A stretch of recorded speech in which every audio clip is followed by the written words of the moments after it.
he acts as a software architect and developer for the digital twin implementation based on the Web of Things. For the one that who doesn't know what a SIG is one of the world-leading solution provided for sensor-based applications in the industrial sector. Is worldwide basically, so they have 11,000 employees and 50 subsidiaries. So it's a big company, and thank you, Matthias, for being with us today. The floor thank you is also for the yours. opportunity. Sorry if I look there, but for me, you are there, but actually the webcam is here. Sorry. Then I Okay. start sharing my Yeah, screen. you can. Perfect. So thank you for the introduction. As already mentioned, my name is Matthias Held, and I work for the Business Cluster Integrated Automation of SIG AG. And today I will talk empowering industrial automation with Web of Things. Before I dive into the topic, I would like to give you a short overview of what I'm going to talk about today. First, I will give you an introduction what SIG sensor intelligence means and what challenge we faced with our use cases in the context of digital twins. Before I talk about how we are creating digital twins and how we are using them in applications, followed by a summary and a discussion. So, what does sensor intelligence means? On the one hand, sensor intelligence means using sensors in a smart way. We at SIG have a portfolio of over 40,000 products that offer many different features and functionalities like sensors that can detect, identify, measure, protect, and control, among many other things. So sensor intelligence means that we are combining all these functionalities provided by the sensors to create a smart and connected overall concept. For our customers, the solutions we provide are open to them and to their systems. On the other hand, sensor intelligence means making sensors more intelligent. So we turn sensor data into valuable information by using computing power at the production base or decentralized at the edge of the network within the sensor itself. Creating a network of all machines and sensors to different data processing systems opens up an unparalleled number of solutions. The challenge we faced during transforming the sensor data into valuable information and connecting all the machines and sensors can be described with this. A typical use case for sensors are systems in factories, which they are integrated into for different kind of purposes, like detecting objects, reading RFID tags, and measuring the distance to objects. As we want to enrich the data provided by our sensors in custom applications to offer valuable information for our customers, we need to connect the operational technology, which are the sensors, to the information technology at top. Assuming we have an application with one controller and 4 sensors, we have the challenge to transfer the data from the edge to the cloud, including the information and functionality provided by the application, the controller, and the sensors. In addition, we want to provide information about the sensors like the model, the serial number, the product ID, and the versions, and so on, together with the relations between the application, the controller, and the sensors. So, how did we solve the challenge and what part does Web of Things play in it? We at SIG pursue the contract-first approach by starting to create a thing model for our application, like shown on the right side of the slide. Typically, we create these thing models with the editor, and the thing model contains the interactions and affordances together with the data schemas, the title of the application, and the description, and a version for the thing model. These thing models are stored in a database for linking and evolving the thing model. We are using this linking between thing models, so partial thing models to combine thing models and vice versa, and also from the thing descriptions back to the thing model. We also link new thing model versions to the older ones to have a history of the evolution of the contract of our application. With these thing models, we create reusable function blocks, which we call building blocks. We start with our created thing model and import it in our low-code based toolkit for developing the implementation of the interaction affordances. These typically consist of the communication with the sensors, systems, and machines. During the development process, we add protocols to the interactions affordances to be able to test and debug the implementation. These protocols are removed during the export process, which bundles the building block and makes it protocol agnostic. The finished building block then contains the implementation and the thing model. These building block, which misses now the protocols, can be configured with SIG-ConnectX. SIG-ConnectX bridges the shop floor and the IT. It is the communication base for SIG and customer data applications, interconnecting the OT and IT world. By supporting standard protocols in the IT world like HTTP and MQTT, and also supporting standard and proprietary protocols in the OT world like IO-Link JSON. So why is this all necessary? Our sensors, which we call sources in the context of SIG-ConnectX, cannot fulfill the contract of the application. Thus, we enrich the source with the building block to fulfill the contract and offer the data via the configured standard protocols.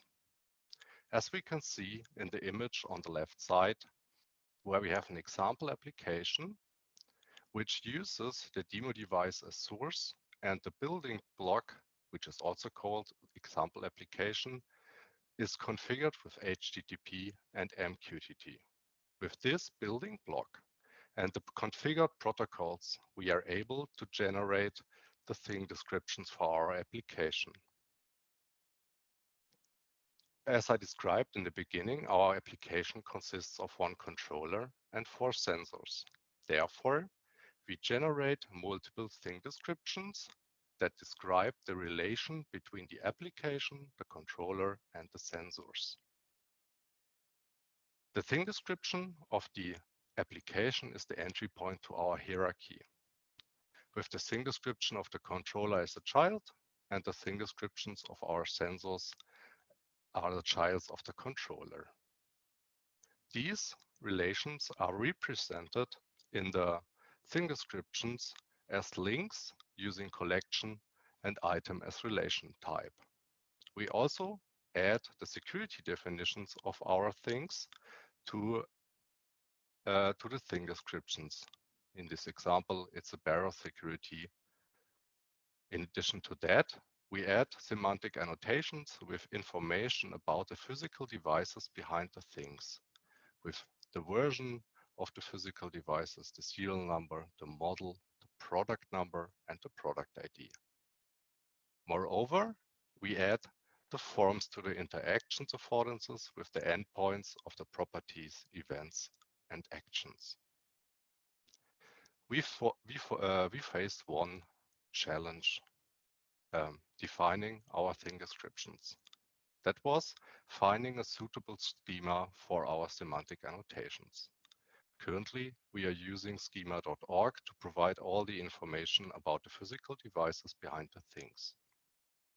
But we assume that in the future, schema.org will not offer enough keys to provide all the information. So we will create our own schema to provide all the information we need.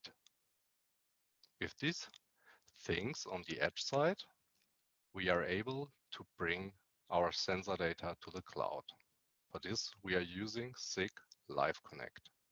SIG Live Connect pairs the edge with the cloud and creates a digital twin of our real device. By this, we are able to provide the data to SIG data application and dashboards, and also other third-party systems, data applications, and dashboards. Web of Things plays also a huge role in SIG Live Connect, because we have on the edge side, we have in the local environment a thing description directory for discovering the things in the network. This thing description directory contains then the local things. In the cloud environment, we have also a thing description directory. Together with two local intermediaries, one local intermediary and one remote intermediary, we are able to reverse the client and server approach to traverse possible firewalls between them using a custom tunneling protocol based on secure WebSockets. With this, we are able to connect the local environment with the remote environment. During the initial connection, the local intermediary is paired with the remote intermediary and certificates are exchanged. After we pair the local environment with the remote environment, we synchronize both thing descriptions. In that way, we have access to the digital twins in the remote environment. During this process, we update the references to our security definitions, interactions affordances, and relations to the endpoints of the remote environment. Once a client wants to interact with the digital twin, we communicate with the local thing via the both intermediaries and provide the requested information. Implementing this approach, we had multiple challenges. The first challenge was defining a custom tunneling protocol. This custom tunneling protocol is mentioned in the Web of Things architecture description, and we searched for a reference implementation or an example, but couldn't find one. So we started implementing our own tunneling protocol, which evolved over the time and works based on the interactions affordances. Currently, this fits pretty well our needs, but we add some fields over the time. The second challenge we faced was that we created a read-only restricted implementation of the thing description directory in the cloud, which excludes the functionality of editing or creating new thing descriptions. By this, we can assure that the things in the remote directory are created by the synchronization process and not by any other third-party client. The last challenge we faced was that the remote environment and the local environment have a different set of supported protocols. So we are stripping the not supported protocols from the thing descriptions and translating them to the supported ones. This is possible by our custom tunneling protocol, which is protocol agnostic and basically works on the actions, properties, and events. So we are able to translate events which are provided in the local environment via MQTT to events provided by WebSockets in the remote environment. These digital twins can be managed in the SIG Asset Hub. So the SIG Asset Hub gives the user complete transparency over the assets. The assets are digital twins of our things and the devices behind them. These assets can be mapped to different structural elements like we can see on the left side. There we have a demo company which have two locations, one in Waldkirch and one in Freiburg, with two buildings below Waldkirch and two machines below the building 1. Below in the machine 1, there are multiple assets which are automatically created by the relations provided by the things and can then be mapped by semantic annotations to the physical devices behind them. In that way, we can provide a wide range of product information like documents, product videos of the physical devices behind the things. Moreover, with the things and the Web of Things thing descriptions, we are able to manage not only thick devices, we are also able to manage any device which offers a thing description. In addition to that, the Asset Hub offers a history and a traceability of digital interactions along the life cycle of a thing or an asset. With the digital twins now available in SIG Asset Hub and therefore in the cloud, we are able to build applications based on the digital twins.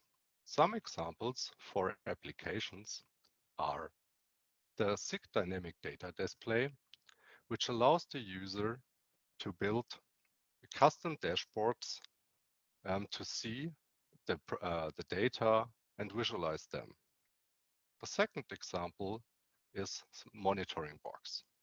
It gives the user transparent insights into the productivity and availability of devices and plans.